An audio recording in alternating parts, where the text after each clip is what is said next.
What's up, y'all? Back to another week, another episode of the Thefoodjawnpodcast. I'm one of your hosts, P. It's your boy Mills, man. What's going on, brother? I can't call it, man. Getting my ass kicked. I mean, that's the story of our lives. Yeah, man. I'm taking a break. Crazy part about it is at work, we super duper slow, like super slow, and I hate it. But, you know, it just goes back to us never being satisfied. Because when we're in the thick of it and we're getting killed, it's like, oh, I need like 2-3 days off. I got to recoup. And then now we have nothing going on. And it's like, oh, there's some bullshit. I need to be in there working. Like y'all killing me. Speak for yourself. I learned how to appreciate them slow days. Like, I'm finally get it. I will not complain no more. When it be slow, I'm be like, okay, cool. Like slow, like business is slow, or like you not working slow? Either or. I learned how to appreciate them. See, my circumstances is a little different. Yeah. You got super highs and you got really lows. Like really lows, bro. Yeah, and it's like, bro, like if there's no work to be done, nobody's getting paid. Right. So a day off here and there, yeah, cool. But 5 and 6 in a row, I'm ready to rob something. Allegedly. Oh, of course, allegedly. I'm not going to do it. I'm just talking shit, but you know. Yeah, for sure. They ain't my lane at all. Hey, listen, I hear you, bro. But you know, it is what it is. You take the good with the bad, so for sure. You guys supposed to. Yeah, absolutely. So what you got for tales this week, man? Shoot. I don't really start tales off no more. While you tell yours, I usually think of mine. That's crazy. See how I set you up. I knew that's what you was doing. I'm like, he's slick, huh? Yeah, you definitely set me up. If I could think of something on the fly real quick, let me see. I got you. I'm gonna hold you down for this. I appreciate it. So, remember season 2 The Bear when Carmi got caught in the fridge? At the end? Yeah. Okay. That was like a revelation. Yeah. Well, this didn't happen to me, but I was a part of the story. So, I'm working at this hotel. Not gonna say where, but so we working there. I'm exec at the time, so I'm like, all right, y'all, I'm about to peace out. It was a slow day, so I had to worry about doing too much. I left relatively early, probably around like 6 o'clock. That's early. Yeah, super. I got there at 10, so it was like a good ass day. Yeah, that's mad early. So, and this when I was about to start my 4-day weekend, just because how the schedule fell. Okay, like I had to use no PTO. I just loaded them Johns. So I get in the car. I say halfway home. I get a phone call. Yo, Chef. I'm like, hello, Chef. What? Help! I'm like, who the fuck is this? Looking at my phone, it's like it was breaking up. So like, the fuck is going on? So I'm like, calm the fuck down. Say your name. It's such and such. Okay, you keep screaming like that, you're gonna lose oxygen. All I hear on the other end is, okay. He ain't really Harlem Nighted. Hey, bro, on everything. He said, okay. And I was like, oh shit. So I'm like, just talk. What's going on? I'm not gonna walk in. I said, okay. There's an emergency knob on the left side of the door. Just turn it.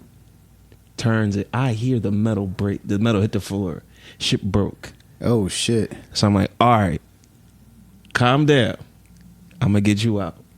So I called one person online, don't answer. Call another person online, don't answer. Call the manager, don't answer. So I'm like, what the fuck? I'm not turning back around.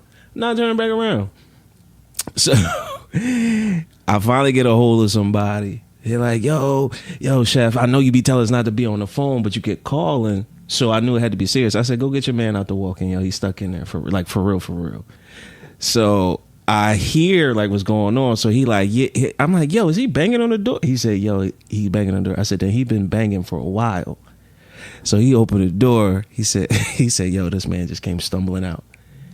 So all I hear, yo, I thought I was going to die in there. I thought I was going to starve to death. You're in the walk-in, bro. Like, what you mean?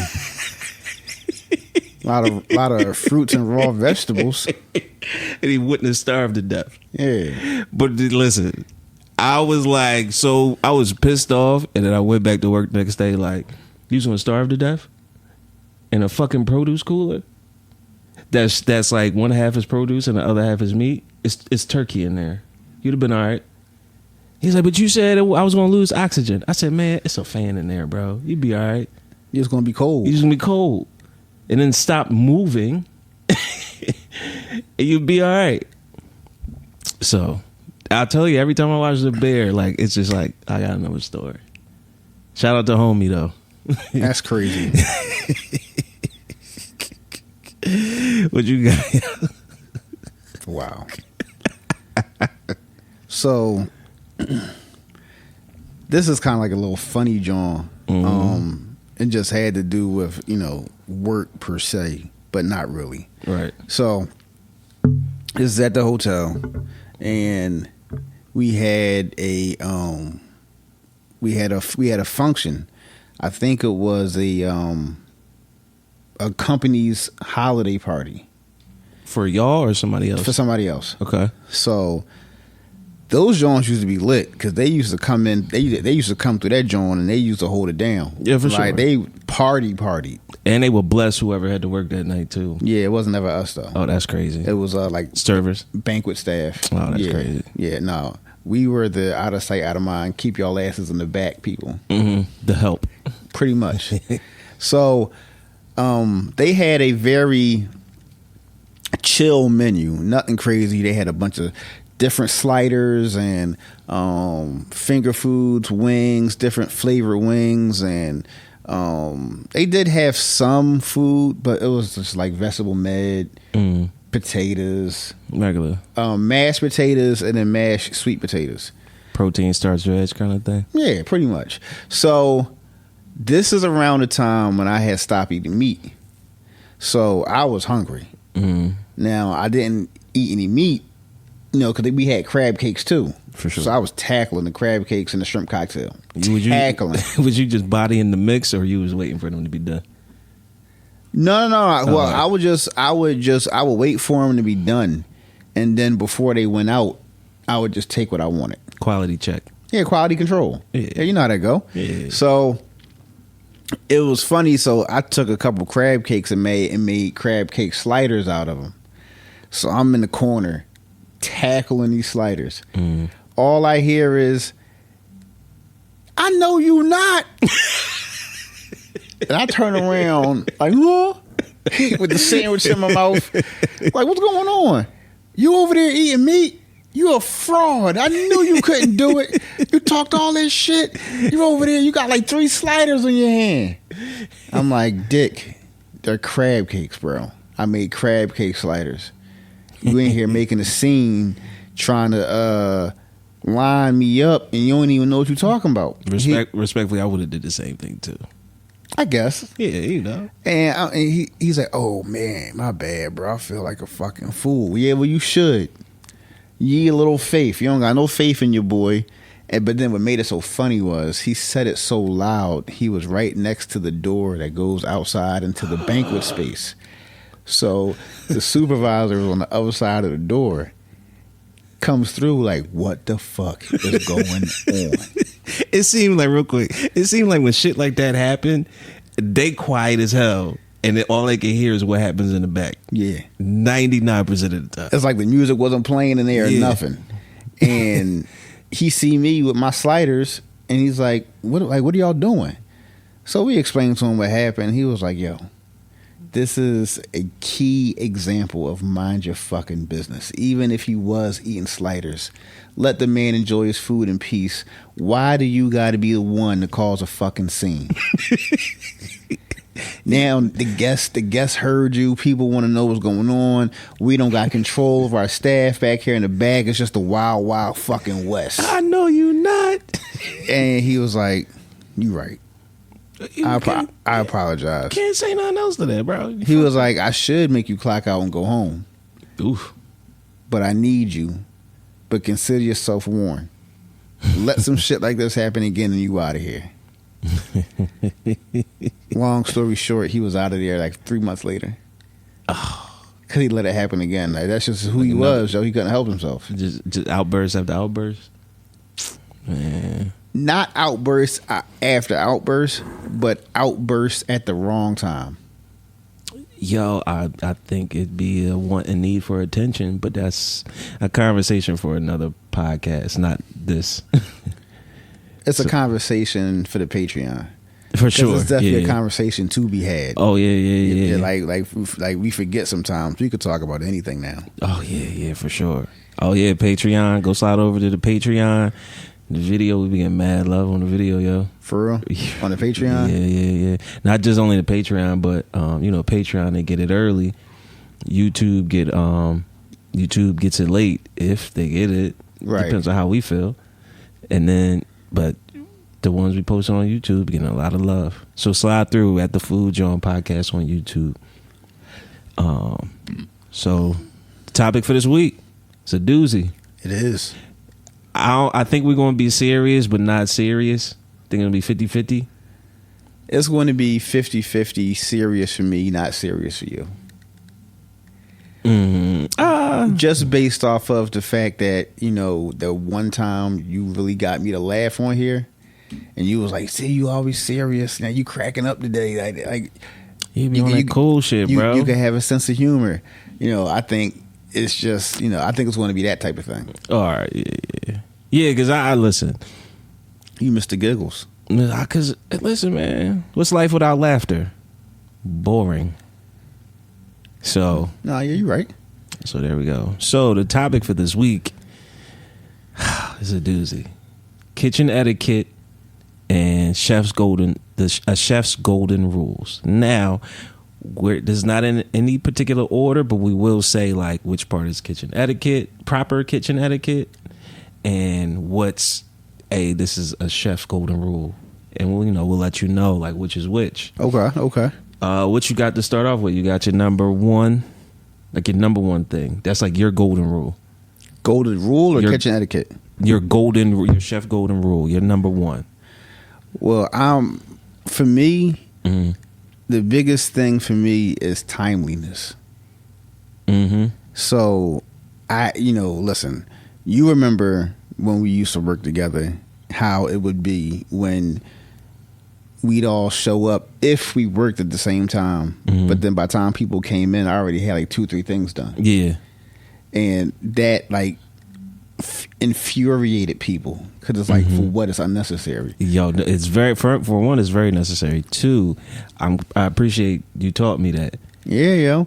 Because I learned it in college. To be honest with you, basketball coach, he said when it comes to your time and how you utilize it, there's 3 ways to utilize your time. 1, if you're early, you're on time. If you're on time, you're late. And if you're late, don't even show up. Yeah. And that, when he said that to us, the day he said it, the first time I heard that in my life, it stuck. And I applied that to everything. So when I'm at work, if we got to be there at 7, by 7:10, something should be cooking. Everybody should be there. Yeah.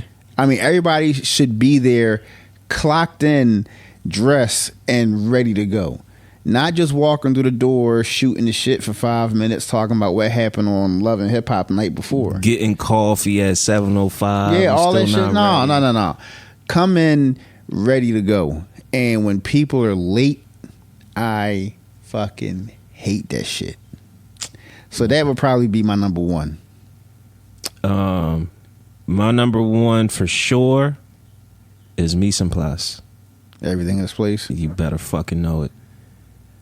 Whenever I go into a kitchen as an exec, it's 3 things. I start off with this. Mise en place. That's my golden rule. Everything better be wrapped, labeled, dated, and where it's supposed to be. 2, kitchen etiquette. This is a kitchen etiquette. A clean kitchen is a happy kitchen. Ain't no fucking maids in here. Clean up after yourself. Okay. And 3, kitchen etiquette. If you got time to lean, you got time to clean. I hate that fucking. But it's true though. No, it's 1,000% true. Like 1,000% true. And 8 times out of 10, I'm with you 100% on that. Those other 2 times is like, I see it. It's not going nowhere. I'm going to get to it in a second. Let me get myself together.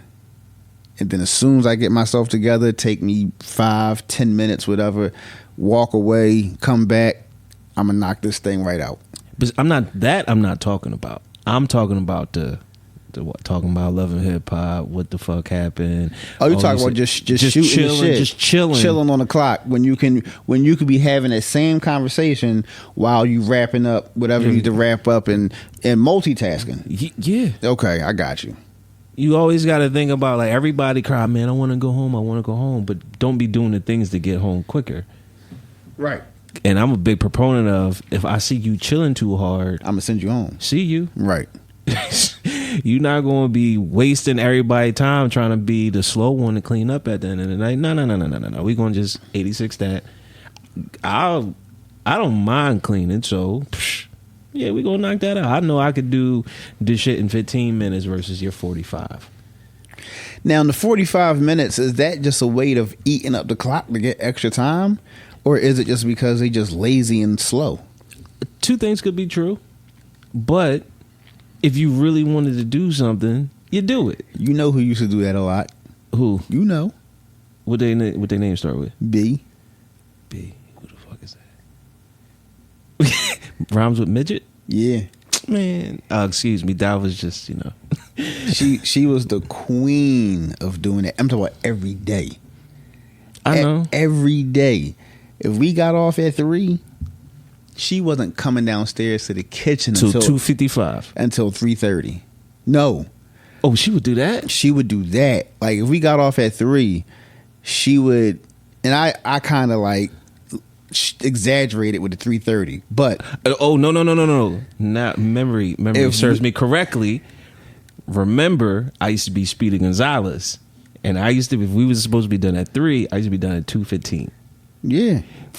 Until Flossie Bird was like, go ahead, help her. And I was like, Floss, like, yeah, you shot yourself in the foot.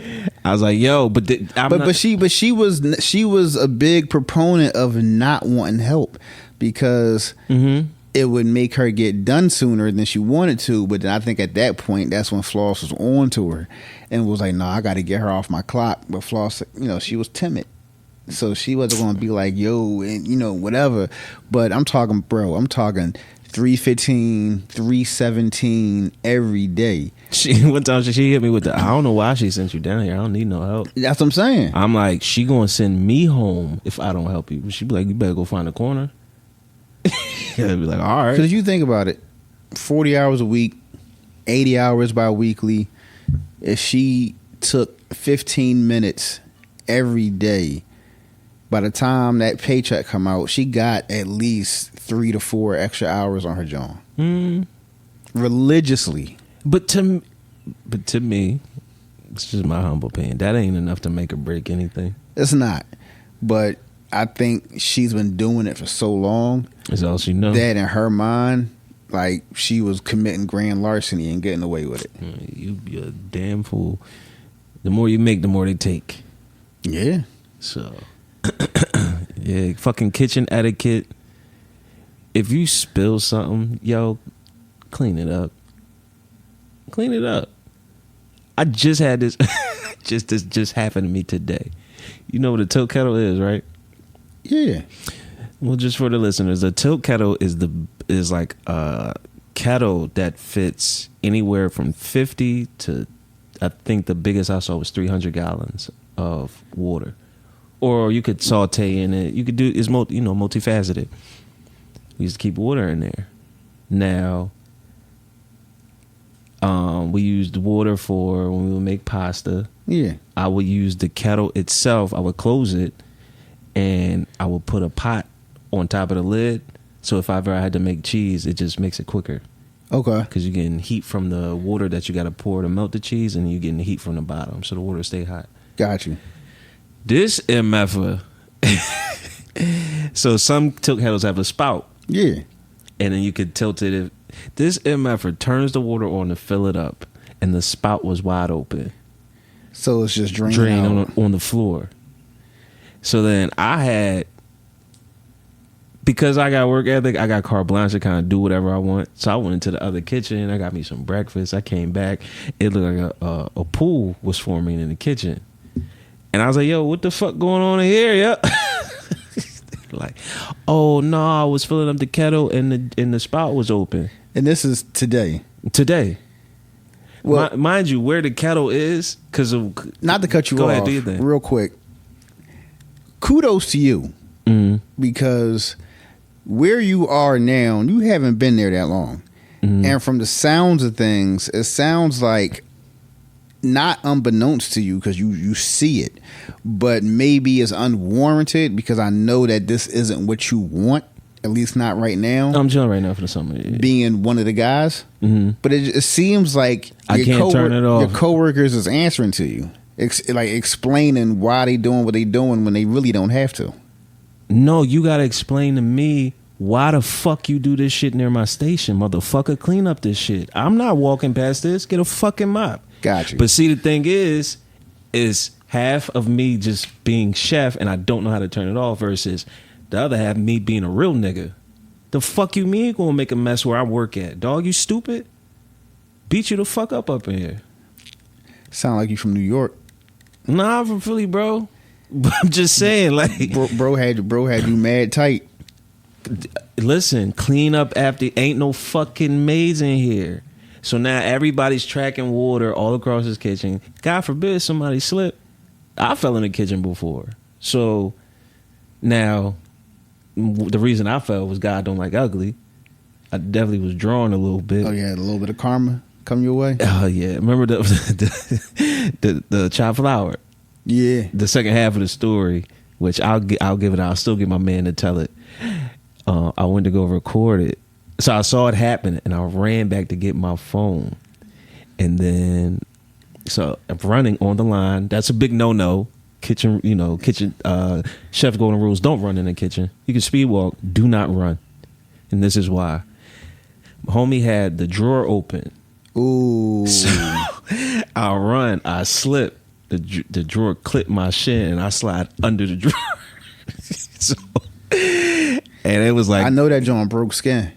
No, it wasn't that bad. I was already going down. Okay. It was just like a little like, oh, we're gonna give you a little whiplash too for that for trying to get your camera for this shit. Got you. So, golden rule: do not run in the kitchen. It ain't worth it. You'll get there. So, but yeah, where I'm at now, yeah, bro. Because the chef there told me, he was like, I gotta watch you because you always doing something. I said, one thing you know is I'm always doing the right thing. So he was like, you right. But he was like, you just be doing too much. Doing too much in the sense he feel like it's something about him. Like he knows way more than what he's leading on. They don't know I'm Superman. So it's like this motherfucker might be trying to take my job. They do not know I'm Superman. He can have that. I don't want that. That's not where my future is. So why he feel like he got to always watch you? Because I be doing too much. You got to elaborate a little bit. So if I get there at 9:00, by 10:30, I'm already working on the next day, without him saying you got to do this and this and this for the next day. Got you. So it's like there's no. It's like your foresight is amazing, but he feels like I'm out of control because he's in the position he's in. Like, let me tell you what I need you to do versus you just go ahead and just doing it. Right. It's a weird dynamic of it looks like I'm out of control and I'm just doing whatever, but I'm doing the right things instead of having to be told. So it's like even for him, it's confusing. Because I think for you, you're not a big hurry up and wait guy. I'm not waiting for you to tell me what to do, especially when I know what to do. And for anybody listening that doesn't know hurry up and wait is when, oh my goodness, you are so prepared and you're so ahead of the game that all your prep, whatever you need for the day, for the days coming, Everything is done. Now you're just waiting until it's time to either A, get the busy work, or B, get ready to cook the food for whatever event you have that day. That's why they call it hurry up and wait, because you wish you were getting ready to fire food, but you can't because you're so ahead of the game. I love hurry up and wait. No, for sure. Because you know what, Kitchen Golden Rule too, that hurry up and wait shit is like if you got hurry up and wait on one side of paper and on the other side it's the calm before the storm. Yeah. That shit, that it's quiet and then the printer goes off and and it just won't stop. It's like that hurry up and wait time, and then that calm before the storm, you better treasure it. Because if you not ready, you gonna get smacked around real bad. No, hell yeah. And also for our listeners, they are the same thing, but they're for two totally different things. Yeah. Because hurry up and wait is more so for banquet cooking, catering, stuff like that. Oh yeah. But the calm before the storm is when you on the line cooking for the restaurant and you have that downtime before the rush starts. Once that rush starts, sometimes you wish it never would have started. It's normally 4, 6, and then 8 to 10:30. That's when you go. Those are the hit times. Yeah. Because 4 is just when you just open for dinner service.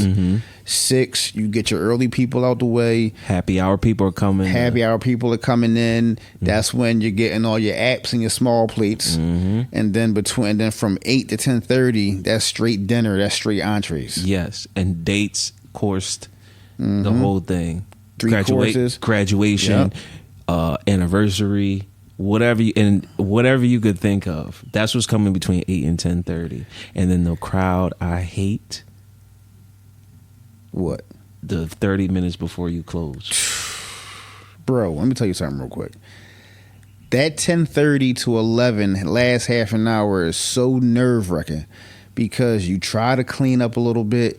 You try to start breaking down and everything else. You think you got it all figured out, and it's that one dickhead waiter that's looking for that last good tip for the night, and a 6 top or an 8 top walks in at 10:50, and the server says we close in 10 minutes, so just be mindful of what you want to order.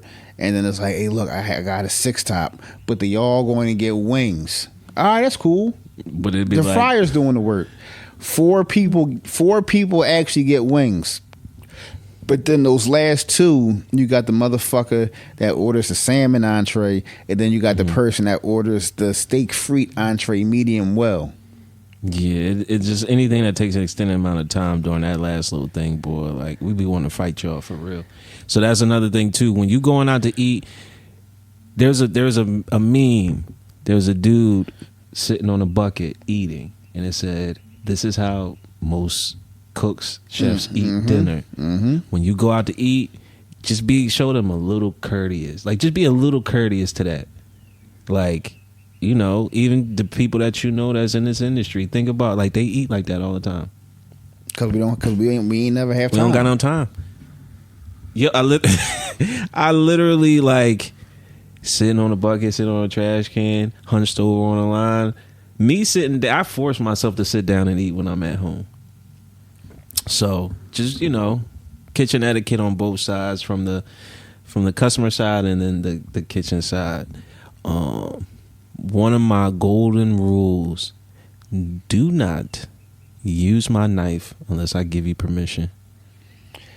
That's a golden rule amongst real chefs, period. Yeah. Because one, you don't know how to fix it if you fuck it up. That you're not going to sharpen it, but I think that's the same thing. Yeah. And you don't know how much it costs.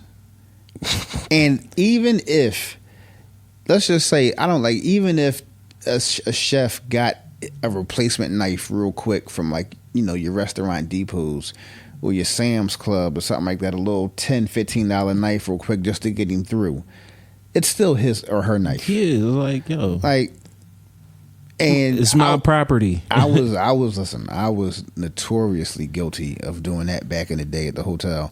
You know my man I told you about? My man that always cussed me the fuck out? Chomp. Yeah. He was notorious, bro. He listen, I'm never going to forget this shit. And I remember it verbatim because it hurt my feelings when he said it. He said, "Yo, Chunk, you fat motherfucker, come here." I'm like, damn, bro, why you gotta talk to me like that? He said, "Yo, you just used my knife?"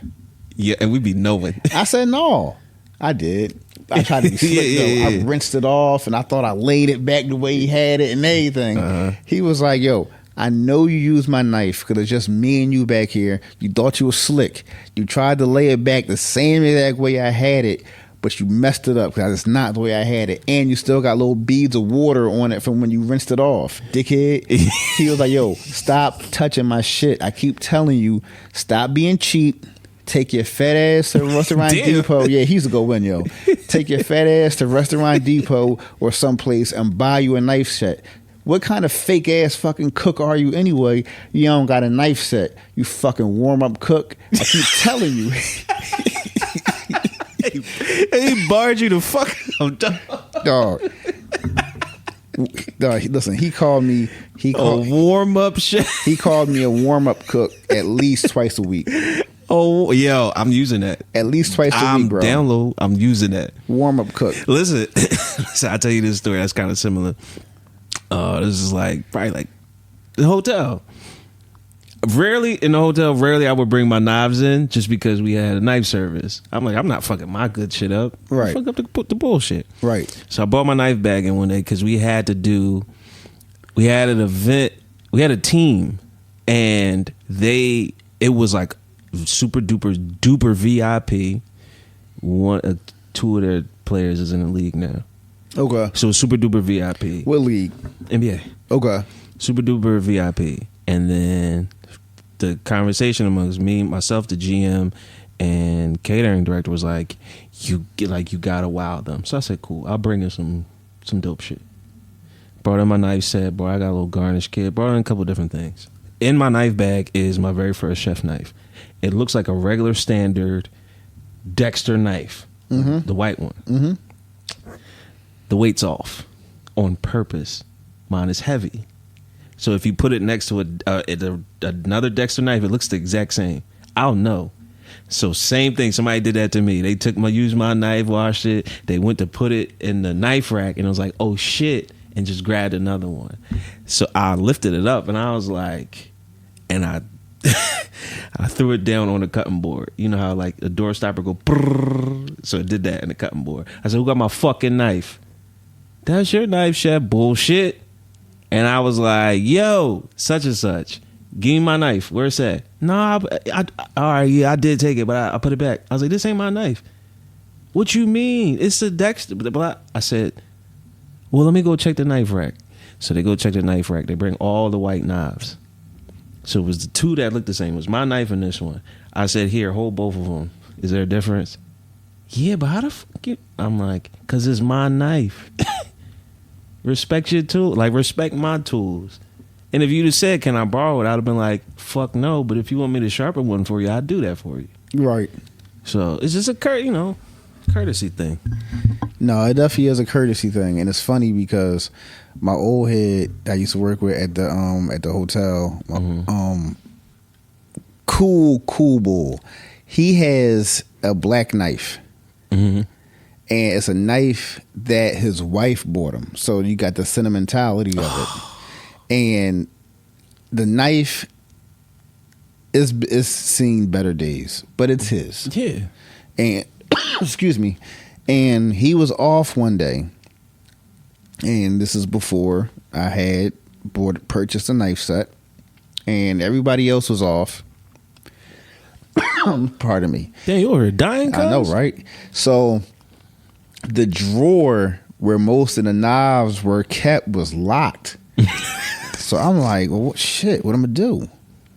He always left his knife in a drawer that was unlocked, but he never had to worry because people didn't use his knife as his. I used it, but just out of respect for him, I reached out to him and asked him, could I use it? So he was like, yeah, I don't care. Just put it back when you're done. Yeah. Cool. So he knew I was the last person to use it. Somebody from Banquets saw it and needed to cut something and grabbed it, and I didn't know where it went. And I'm in the kitchen and I'm looking for it, and I can't find it. I can't find it nowhere. And I'm like, oh my God, what am I gonna do? So I kept it a bean. I reached out to him. I said, Juan, I'm sorry. I don't know where your knife is. I scoured the kitchen for this Jawn. I cannot find it anywhere, but I'm not going to give up. It's missing right now, but I will find it. Yeah. He said, you know what? I appreciate you reaching out. Thanks, man. I know it'll turn up, but the fact that you going out of your way for me, I appreciate it. I think everything cool. Come to find out, he come back to work. He biting my back out, talking all this shit about how I'm irresponsible, how I lose this knife, yada yada yada, so on and so forth. I ended up finding it. I did. I returned it to him, and then I just politely said, "You don't have to worry about this again. I'm never going to ask to use your knife if you're not here. But if you really felt some type of way about it, you could have came to me instead of talking to everybody else." Yeah, but that's some other shit. That's, you know. But you know what I'm saying? Like, we'll say that for the Patreon. That's some other shit. I know what kind of shit it is. Yeah, that's some other shit. But let me think. Another, I think, a golden rule for me is, and this is petty and childish, but if you in the business, you know, don't touch my towels, yo. The bar towels? Don't touch my towels, yo. I'm gonna tell you why. That's a little petty, bro. A little OCD. I fold my towels. Doesn't everybody? No. We fold all of ours as soon as they come in, and we just lay them out real nice. Okay. Just so I'm pretty sure like the number in the bag is the same. Y'all, how many bags y'all go through a day? Roughly. Not even one. Okay. Not even one. We go through 5. 5 bags? Yeah. A day? Yeah. Yo, like 100 because Jawns come in a bag. 50 to 100. And yes, we were getting 50 in a bag, then we emptied up to 100. Now, here's the issue. People do not know how to clean. Yeah. So when I say don't touch my towels, I need 5 towels for an entire day, and 3 of them I don't even touch until I start cleaning. 2 of them I use for hot stuff, and because I work neat, there's no reason for like my rags to get dirty. People be like, "Oh, I got a drop of Sprite on my rag. I need a new one and throw it." Yeah, and when you think about it from, and this is like a golden rule too, people that's aspiring chefs and trying to open your own restaurant, every penny counts. Them rags are expensive. And if people don't know how to clean, or they just say every time I touched something, I need a new rag, that's money. And then you just burning through them. And then all your rags are dirty before the linen company comes to pick them up.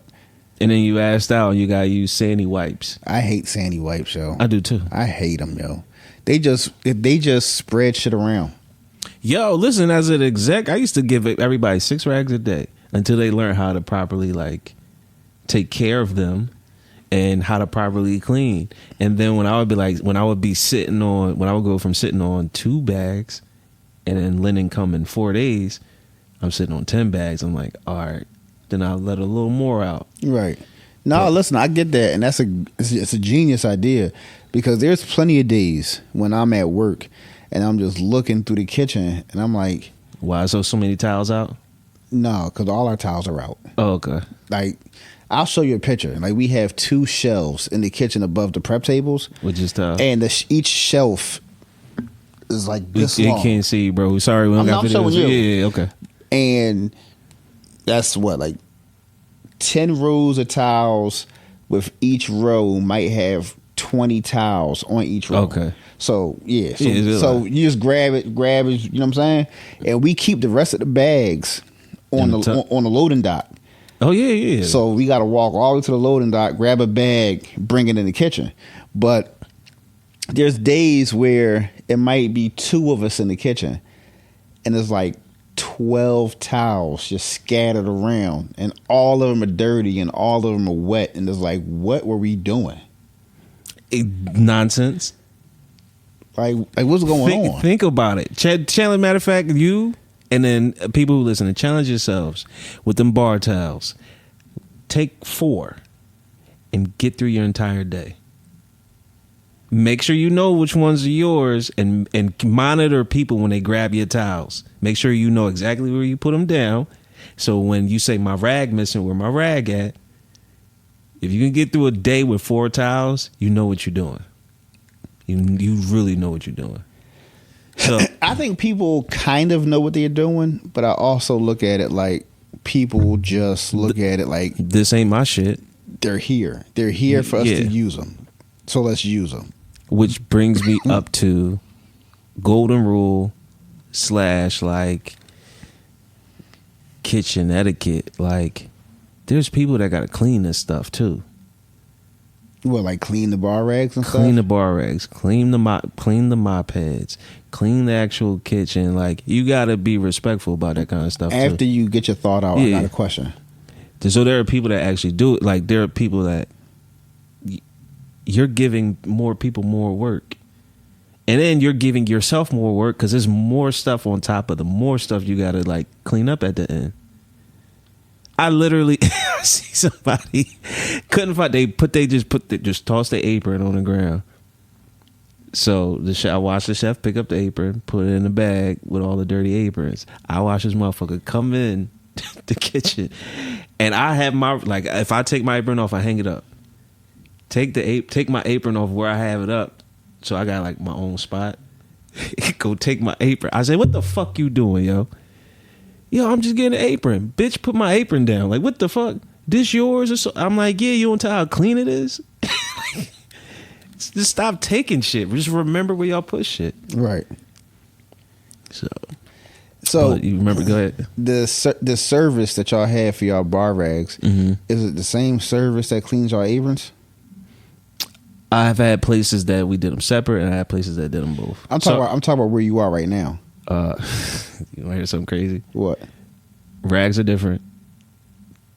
3 different aprons, 3 different companies.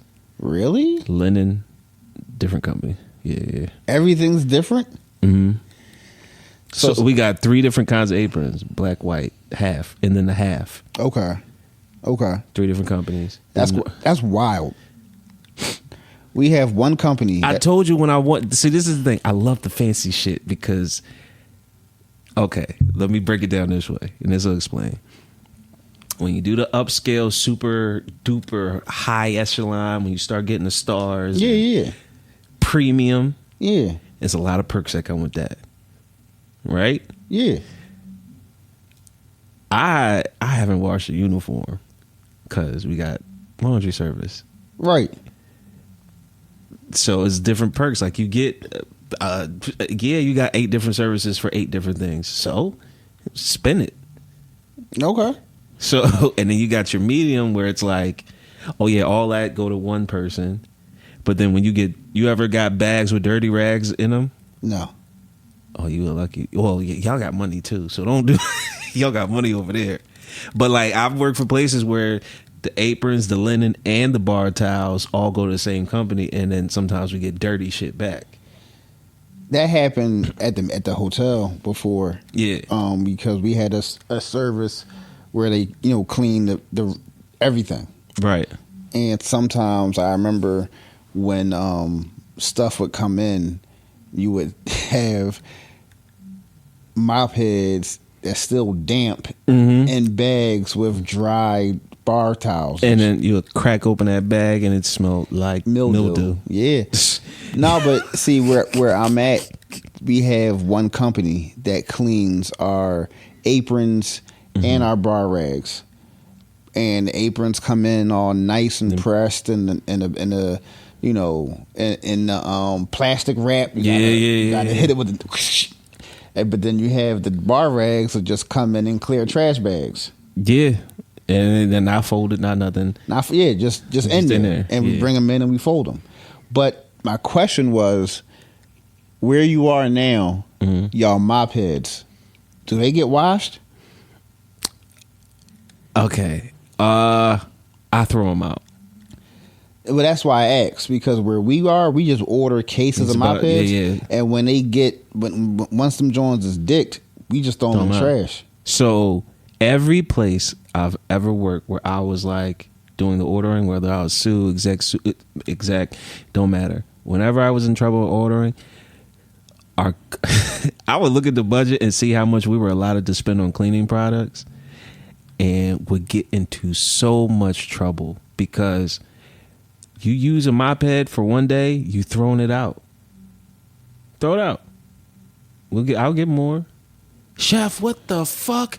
Your cleaning budget is doubled, but the kitchen is spotless and it doesn't stink because we using weak old mop heads. It's not like we at home, like we know, like, oh yeah, that's a little bit of orange juice. You got people, you don't know where they coming from, walking through the kitchen back and forth, like what you make for the day, you don't know what ended up on the floor. Like, no, we can't. Grease, we can't. That's one thing, like that's an expense I always buy. I'll save you money on the food. I'm gonna blow that in cleaning products. So it's a gift and a curse. And this is like a chef golden rule too. Choose your battles. I'm gonna always save money on food just because I know how to, for the most part, I can do anything from scratch, or I can figure out how to do it. I will spare no expense on keep maintaining cleanliness. Right. And I meant that a clean kitchen is a happy kitchen. Because if you, first season of The Bear, remember when they first walked in, the lighting of the show was dark. Yeah. Compared to season 2. Everything was fucking bright and fluorescent. Right. So I'm a proponent of that. And then just another key thing too, like, we touched on it earlier about being on time, but I want to expound on it just a little bit. Being on time means if you schedule for 7, you should be like at least put a pot on the stove or open it in your night bag at 7:01. You should already be not gearing up to go. You should be ready to go. This was a long time ago. I'm just starting to figure it out. Okay. What that timely shit meant. Somebody told my chef that I was hogging all the work. So my chef was like, hey, listen, this is a real conversation. I know I told you, hey, you're super talented. You need to start stepping on toes. But, some of the guys think that you just prep for yourself and that's it. I said, respectfully, if you can't make mashed potatoes in an hour, you don't need to be on the line, yo. So if I got to do all that shit for you, you don't need to be up there. I said, I prep every 3 days. Like, that's how you're supposed to prep. Enough for 3 days, throw it out. Enough for 3 days, throw it out. Now, if on my last day before I go out for my 2 days off and I leave it with 75 or 50%, and you can't handle that, then you don't need to be on the line. Or on banquets, like, you got to be able to, like, have foresight. Not every place got prep cooks. No. And even then, your prep cooks ain't maids and they ain't slaves. You're right. And I think, so just to piggyback off of that real quick, when I was at the hotel, the last one I was at before I left, I used to, it's like instant karma, because I had to go over there one day to help out. And one of my old coworkers from the other property, at the other property, was working there. And I was like busting her balls. I'm like, man, you in the fucking slums working over here. This the projects compared to around the corner. Like, I feel bad for you. Blah, blah, blah, blah, blah. This ain't a third. A month and a half later, I'm over there with her. So that's what you get. So she was like, "Dang, look how the mighty have fallen." And I'm like, "All right, eat a dick. It's cool, whatever." Oh yeah, this is not just culinary thing, just in general. Yo, the people you see on your way up, same people you're gonna see on your way down. Tell me about it. Listen, every place I've ever worked, I don't care what position I help the dishwashers. Golden rule. Do not be the cook dishwashers hate. Ooh, that's a good one. Do not be the cook dishwashers hate. Because when you scream, I need pans, and you waiting 3, 4, 8, 10, 12 minutes, and you got some shit that got to go out in 6 minutes, they be like, I'm not giving that dirty motherfucker nothing. Yep. Yep. Been there. I haven't been on the receiving end of it, but I've seen it done. Oh yeah, it's exquisite. Oh my goodness, some of the best beef you ever. Oh my god, I remember this steakhouse. I'm in New York, so mind you, I'm like still relatively new, but they know like I'll help out, like right. So I'm like, yo, I need plates. All you heard was clink. Before I could even finish saying I need plates, they was there. Somebody was like, yo, I need plates. Fuck, I need plates. And mind you, because I know what's going on, I'm sitting there firing off checks. Yo, where the fuck is all my entrees? I need fucking plates, chef. Heard. Yo, can we get some plates? Tell them to come fucking get the plates. Like, damn. I'm like, all right. I'm like, for me, just give them the plates. And then you got to pull your cook to the side like, they not your slaves. Treat them with respect, and these things won't happen. Right. Go apologize, and go work in the pit for an hour. Like that's what y'all call y'all dish room, the pit. The pit, yeah. That makes sense.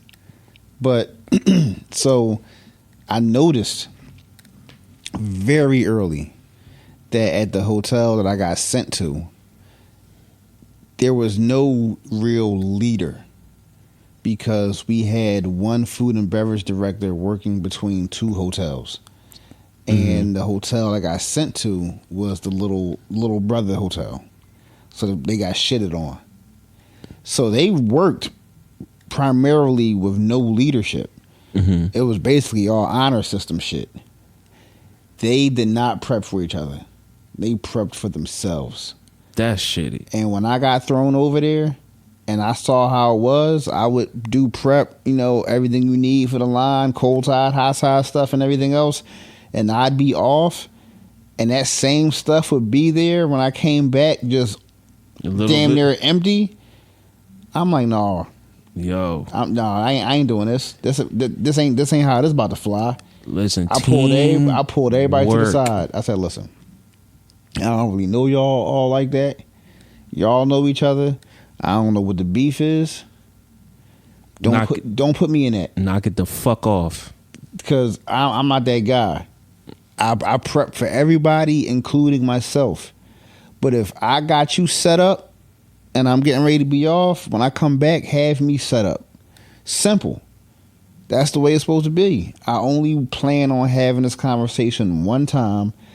If I find myself having to have this conversation again, cool, I got it. We don't gotta talk. Don't talk to me. Don't try nothing. Cool. You showed me who you are. Luckily for me, after that, I didn't have that problem anymore because people saw, all right, like he actually stand on. Stand on business. What he's saying. For sure. Like he has us prepped. So making sure that he's prepped is the least I can do. Yeah, it's just a do unto others. They teach us that in kindergarten. Like, yeah, treat others how you want to be treated, and that's how it is. And that's a big thing that is in culinary too. Like, help each other out, because it ain't there when people go out to eat. They not going to be like, oh, the saute guy fucked up my shit. They're going to be like, y'all, this restaurant will never coming back, and then you just lost money, and you getting a bad review on Yelp, and they're going to be like, oh, well, if they say this dish was horrible, we know exactly who to go to. Yeah. So. Yeah. I mean, listen, we could talk about this for days. I know we're coming up on the home stretch. Yes, sir. We could do a part 2 on this. All right. Well, then this will be Chef Golden Rules and Kitchen Etiquette Part 1. Yeah, for sure. All right. Motivational mic drop.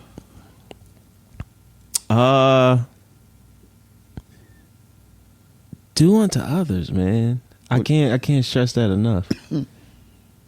Treat people how you want to be treated. Be nice. Be polite. It don't cost much. It don't cost anything to be nice. It don't cost anything. It takes more muscles to frown than it does to smile. Hold the door for people. Say good morning, grand rising. Be courteous. All this shit is free. It'll propel you farther than your shitty ass attitude could ever. So I just not for the first time, but I didn't hear anybody say grand rising until the pandemic. We'll talk about that on Patreon. All right, because I hate it. We'll talk about that on Patreon. Hate it. Patreon at the Thefoodjawnpodcast, YouTube at the Thefoodjawnpodcast, all streaming services and platforms at the Thefoodjawnpodcast, Instagram. What you got for motivation? Did I mention I hate it? No, I just want to make sure. No, for my motivational mic drop this week, I would have to say, don't sweat the small stuff. Mm-hmm. It doesn't make sense. It's only going to stress you out. It's not going to change the outcome. Don't sweat the small stuff. Just continue to stay the course.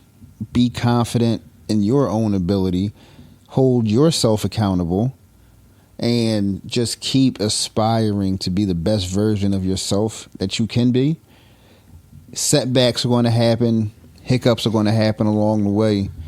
But don't sweat the small stuff, please, because you'll end up turning a molehill into a mountain, and it's unnecessary. So just keep that in mind. But with that being said, real quick, step back is a slingshot. You pull a slingshot. How do you shoot a slingshot? How David killed Goliath? He cocked that motherfucker back and let it rip. You know what I mean? So there you go. Yeah. So that's it for this week. We hope you enjoyed. Until next week. Next week we might come back with part 2. We might make you wait for part 2 and do something else. But best believe part 2 is definitely on its way. But we listen. Remember I told you the last time I told you I had some homework for you. Yeah. I'm gonna send you something. We gonna talk about that. Okay. Matter of fact, the Great Exodus. I'm gonna give you something to watch, and then we gonna discuss that next week, and then we can touch on Kitchen Etiquette and Golden Rules Part 2. Yeah, I got you. Because this movie, you gonna understand. All right. All right. Well, until next time, as always, have a safe week, have a fulfilled week, have a productive week, and we'll catch y'all all on the flip side. All right. Yes, sir. Love, peace, and chicken grease. We out.